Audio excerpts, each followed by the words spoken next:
Oke, hari ini kita bakal bahas sesuatu yang jujur aja dalam banget. Kita akan melihat bagaimana konsep takdir yang seringkali terasa abstrak justru bertemu langsung dengan ilmu pengetahuan di salah satu arena paling kritis di dunia, ruang gawat darurat. Coba deh, bayangin sejenak. Anda ada di koridor rumah sakit itu. Dingin, bau khas disinfektan, suara roda berangkar yang berdecit, langkah kaki yang tergesa-gesa. Disinilah waktu seolah melambat dan setiap detik jadi pertaruhan antara hidup dan mati. Sering kan kita dengar kata takdir, dan biasanya kesannya itu kayak, ya udah pasrah aja, ini titik akhir, nggak ada lagi yang bisa dilakuin. Tapi apa benar begitu? Nah, dalam pembahasan kita kali ini, kita akan melihat sisi lain, di mana konsep ini justru bisa jadi sumber kekuatan yang luar biasa. Di dunia medis, apalagi di unit gawat darurat yang super sibuk, pemahaman tentang takdir itu ternyata bukan alasan untuk menyerah loh. Justru sebaliknya, ini jadi semacam bahan bakar harapan dan jadi benteng buat kesehatan mental, baik bagi keluarga pasien maupun tim medis itu sendiri. Oke, biar kita benar-benar paham, kita harus bedah dulu nih dua istilah yang sering banget ketukar, kodo dan kodar. Mungkin kedengarannya mirip, tapi maknanya wah, beda banget. Kita mulai dari kodar dulu ya. Gampangnya gini deh, bayangin kodar itu kayak blueprint atau cetak biru ilahi. Ini adalah rencana super lengkap yang dibuat arsitek sebelum bangunan didirikan. Dalam hidup kita, inilah ketetapan Allah yang sudah tertulis di Lauh Mahfuz jauh sebelum kita ada. Rencana besarnya. Nah, kalau kodar tadi itu rencananya. Kodo ini adalah eksekusinya, realisasinya, momen ketika blueprint tadi jadi kenyataan. Saat bangunannya beneran jadi dan berdiri tegak. Atau dalam konteks kita, ya saat dokter bilang pasien berhasil diselamatkan. Atau sebaliknya, itulah kodo, kejadian yang terjadi di depan mata kita. Nah, di sini kelihatan jelas banget kan bedanya? Ada rencana besar dan ada perwujudan nyata. Kenapa membedakan ini penting banget? Karena inilah yang menghindarkan kita dari sikap pasrah buta, dari fatalisme yang keliru. Intinya begini, memang ada takdir yang sifatnya mutlak atau mubram, nggak bisa diubah, contohnya ya kematian itu sendiri, tapi ada juga takdir mu'alak, yang hasilnya itu, nah ini dia, bergantung pada usaha kita, tergantung pada tindakan medis, pada doa-doa yang kita panjatkan, pada ikhtiar kita. Pemahaman ini kemudian membawa kita pada satu pertanyaan yang jujur, berat banget, pertanyaan yang sering banget muncul dari keluarga pasien di saat-saat paling genting. Dan pertanyaannya kira-kira begini, Dok, kalau memang sudah takdirnya, kenapa harus disiksa begini? Kenapa harus dilubangi lehernya, dipompa dadanya? Sebuah pertanyaan yang sangat manusiawi, penuh emosi, dan wajar banget muncul dari hati yang sedang kalut. Ternyata jawabannya justru datang dari ajaran agama itu sendiri. Berikhtiar untuk sembuh, termasuk lewat tindakan medis, itu bukanlah bentuk perlawanan terhadap takdir. Justru sebaliknya, itu adalah bagian dari menjalankan perintah. Sebuah kewajiban yang harus kita tempuh. Ada satu kisah luar biasa dari Khalifah Umar yang pas banget buat menggambarkan ini.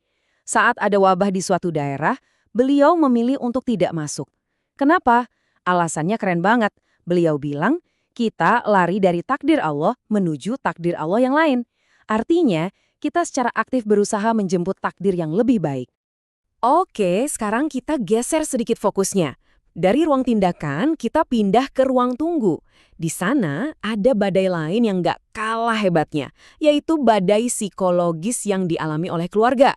Dan gelombang pertama yang biasanya menghantam paling keras adalah penyangkalan, denial. Sebuah dinding pertahanan yang dibangun otak secara otomatis untuk melindungi diri dari berita yang mengejutkan. Kita pasti pernah dengar kan kalimat-kalimat ini? Nggak mungkin, dokter pasti salah, coba cek lagi alatnya. Atau, tadi pagi aja masih sarapan bareng saya, masih sehat. Ini bukan karena mereka tidak percaya pada dokter, tapi ini adalah cara otak melindungi diri dari syok dan trauma.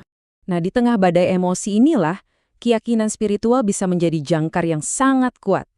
Ada pengingat bahwa ada satu momen yang waktunya itu sudah mutlak, presisi, nggak bisa dimajukan ataupun dimundurkan, bahkan sedetik pun. Jadi langkah pertama menuju penerimaan dan penyembuhan itu apa? Menghapus kata seandainya. Karena seperti yang diajarkan, kata seandainya itu justru membuka pintu bagi penyesalan dan kesedihan yang tak berujung, yang hanya akan menyiksa batin. Ini membawa kita ke salah satu dilema paling pelik di dunia medis, yaitu soal kapan harus melepaskan dengan ridho, dengan ikhlas, terutama saat keluarga dihadapkan pada pilihan DNR atau do not resuscitate. Sering banget ada miskonsepsi soal DNR. Dikira menyerah, dianggap kegagalan medis, bahkan ada yang bilang ini pembunuhan terselubung. Tapi coba kita lihat dari kacamata iman. Narasinya berubah total. DNR itu bukan menyerah, tapi menghormati martabat pasien. Bukan kegagalan, tapi sebuah tindakan welas asih. Dan puncaknya, ini adalah bentuk penerimaan total, ridho atas ketetapan Tuhan. Jadi gimana semua kepingan puzzle ini menyatu? Ujung-ujungnya, pemahaman soal takdir dengan cara yang benar ini jadi semacam bahan bakar super. Sumber kekuatan yang dahsyat buat semua pihak yang terlibat. Manfaatnya nyata banget loh. Buat keluarga, ini bisa jadi tameng agar kesehatan mental mereka nggak hancur lebur oleh tragedi. Buat tim medis, saat berhasil, mereka jadi rendah hati, sadar bahwa semua karena izin Tuhan. Dan saat gagal, mereka terlindungi dari burnout dan depresi. Jadi takeaway-nya apa?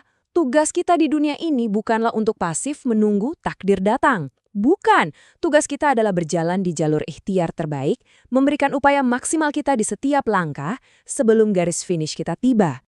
Dan saya mau tutup dengan kalimat ini, karena ini merangkum semuanya dengan indah. Saat dokter berkata, kami sudah berupaya maksimal, sekarang mari kita berdoa. Disitulah sains menyerahkan tongkat estafetnya kepada keimanan. Mereka bukan lawan, tapi rekan satu tim. Sebagai penutup, coba kita renungkan bersama, bagaimana kalau kita mulai melihat takdir bukan sebagai titik akhir, tapi sebagai sebuah perjalanan? Kira-kira perubahan cara pandang ini bisa nggak ya mengubah total cara kita menghadapi semua ketidakpastian terbesar dalam hidup? Coba Anda pikirkan.